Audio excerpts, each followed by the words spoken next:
አስባችሁታል? የንጉስ ልጅ ናችሁ። ከአባታችሁ ቤተ መንግስት ፊት ለፊት ቁጭ ብላችሁ እየለመናችሁ የአባታችሁ ሎሌና አገልጋይ እየመጣ በጥፊ ሲመታችሁና ቆሻሻ ሲደፋባችሁ ምን ይሰማችኋል? በአባቱ ቤተ መንግስት አጠገብ ለማኝ መስሎ ፍርፋሪ እየለመነ የአባቱ ሎሌዎች እየመቱት እየደበደቡት እጣቢ እየደፉበት የኖረው ቅዱስ አባት ማን ነው ብላችሁ ብትጠየቁ መልሳችሁ ሊሆን የሚገባው ገብረ ክርስቶስ መራዊ ነው። ግብፃውያንም አብደል መሲህ ብሎ ይጠሩታል። ዛሬ ጥቅምት 14 ገብረ ክርስቶስ መራዊ ዓመታዊ የዕረፍት መታሰቢያ ባህሉ ነው። ሁላችሁም በኮሜንት ገብረ ክርስቶስ መራዊ በረከት ይደርብን እያላችሁ ጻፉ። ኮፒ ሊንክ፣ ሼር፣ ሪፖስት እያደረጋችሁ እስከ መጨረሻው ይህንን ቪዲዮ ተከታተሉ። ሙሽራው ገብረ ክርስቶስ ወላጅ አባቱ የቁስጥንጥንያው ንጉስ ቴዎዶሲዮስና እናቱ ንግስት መርኬዛ በስለት ያገኙት ብቸኛ ልጃቸው ስለሆነ ሃይማኖትን እያስተማሩ በምግባር በእጅግ ተንከባክበው አሳድገውታል።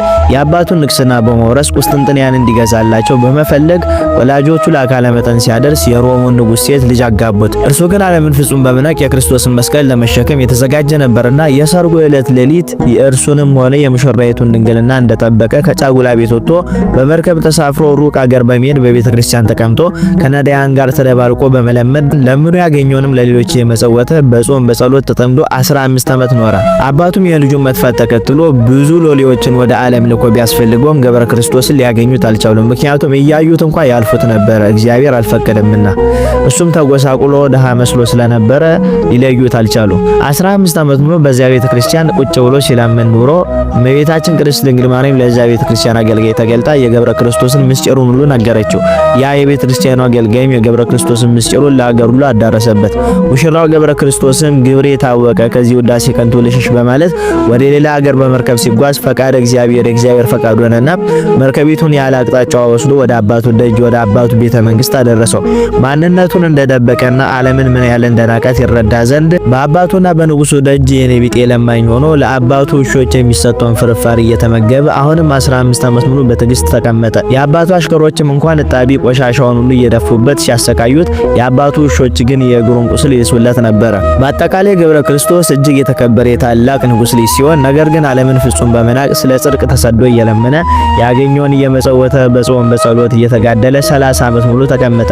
በመጨረሻም ጌታችን እመቤታችንን ቅዱሳን መላእክትን ሁሉ ከገብረ ክርስቶስ በፊት የነበሩ ነቢያትን ሁሉ ሐዋርያትን፣ ጻድቃንን፣ ሰማዕታትን ሁሉ አስከትሎ መጥቶ ቃል ኪዳን ከገባለት በኋላ ከጌታችን ጋር አብሮት የመጡ ሁሉ በታላቅ ክብርና ምስጋና እያመሰገኑት ጌታችን ክብርት ነፍሱን በእቅፉ ተቀብሎ አሳረጓታል። የቁስጥንጥንያው ሊቀ ጳጳስም አባ ቴዎፍሎስ በቅዳሴ ላይ ሳሉ ከንጉሱ ቤት ሄደው የገብረ ክርስቶስን ስጋ እንዲያመጡ የእግዚአብሔር ድምጽ ከሰማይ በትእዛዝ መጣላቸውና ሄደው ቢያዩት የገብረ ክርስቶስን ስጋ በንጉሱ አባቱ ደጅ ወርቆ አገኙት። በገብረ ክርስቶስም እጅ ላይ በጥቅል ወረቀት የተጻፈ ደብዳቤ ነበርና ወስዶ ሊያነቡት ሲሞክሩ ወረቀቱ አልላቀቅ ብሎ ፈጽሞ እምቢ አላቸው። ብዙ ምህላና ጸሎት ከተደረገ በኋላ ወረቀቱ ከእጁ ላይ ተላቀቀና ሲነበብ ገብረ ክርስቶስ ስለ አምላኩ ፍቅር ብሎ ለ30 ዓመታት ያሳለፈውን እጅግ አሰቃቂ መከራ በተለይ በአባቱ ደጅ ማንም ሳያውቀው ያሳለፈውን እጅግ አሳዛኝ መከራና በሐዘን የሚያስለቅሰውን ታሪኩን በራሱ እጅ በዝርዝር ጽፎ ተገኝቷል።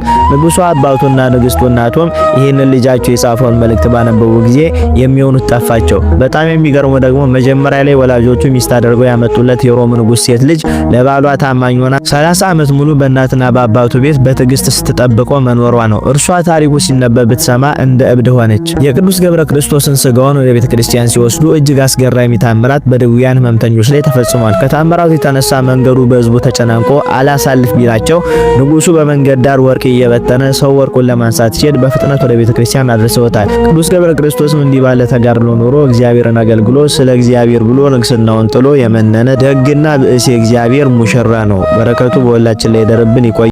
ፍቅር ማረከኝ በሕይወቴ በዘመኔ፣ ፍቅር ማረከኝ በሕይወቴ በዘመኔ።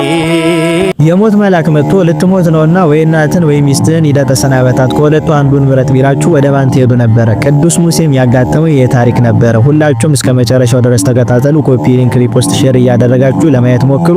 እንኳን አደረሳችሁ። ሙሴ በተወለደ ጊዜ ፊቱ እንደ ፀሐይ እያበራ ነበር የተወለደው። እናትና አባቱ ዮካብድና አንበረም ይባላሉ። ከሌዊ ነገድ ናቸው። ከሙሴ ውጪ አሮንና ማርያም ወልደዋል። ቅዱስ ሙሴ በተወለደበት ወራት ወንድ የእስራኤል ሕፃናት ይፈጁ ነበረ።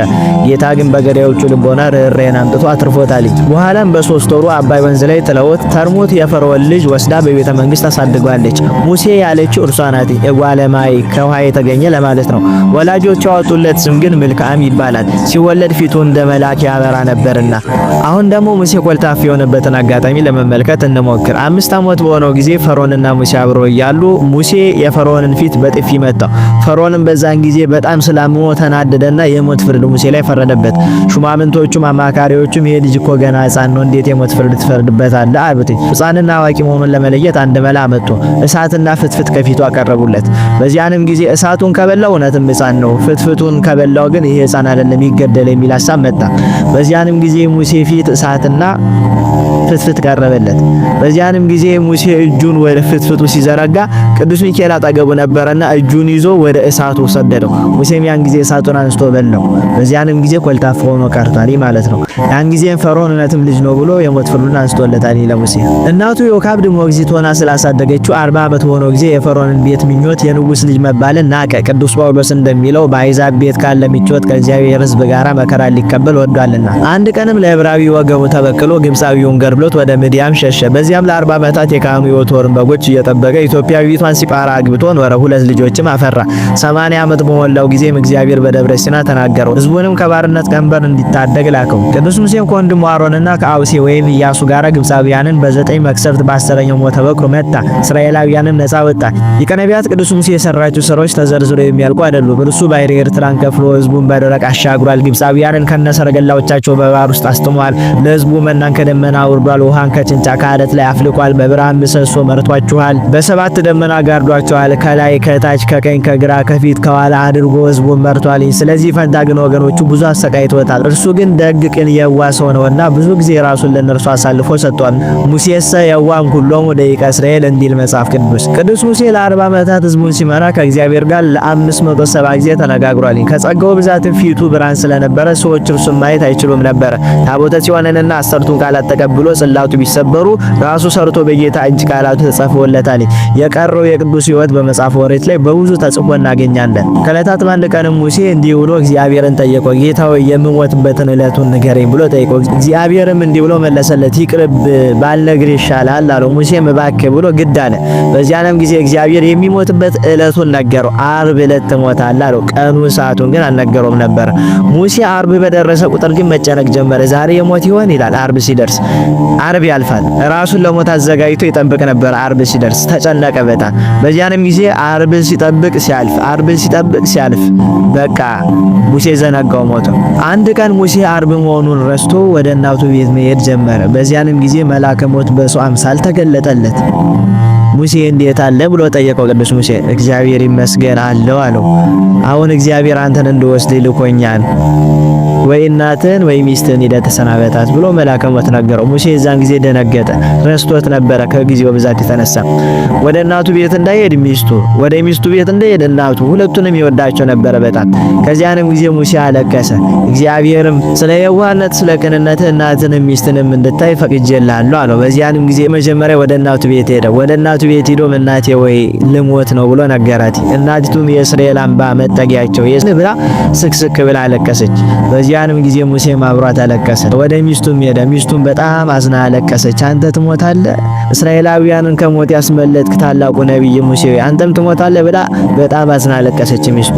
በዚያንም ጊዜ ሙሴ ተሰናብቷቸው ሄደ። ተሰናብቷቸውን በሄደ ጊዜ ያ ቅዱስ ክቡር ታላቅ ጻድቅ ነቢይና ደግ ሰው ቅዱስ ሙሴ በ120 ዓመቱ አርፎ በደብረ ናባው ሊቃነ መላእክት ቅዱስ ሚካኤል፣ ቅዱስ ገብርኤልና ቅዱስ ሳውቄል ቀብረውታል። መቃብሩንም ሰውረውታል፣ እስራኤላውያን እንዳያመልኩበት ብለው። እስራኤላውያንም 40 ቀን ሙሉ ለሙሴ ብለው አልቅሰዋል። እንደ ቅዱስ ሙሴ ያለ ደግ ጠባቂ አባት እግዚአብሔር ይላክልን። የቅዱስ ሙሴ በረከቱን በሁላችን ላይ ይደርብን። አሜን።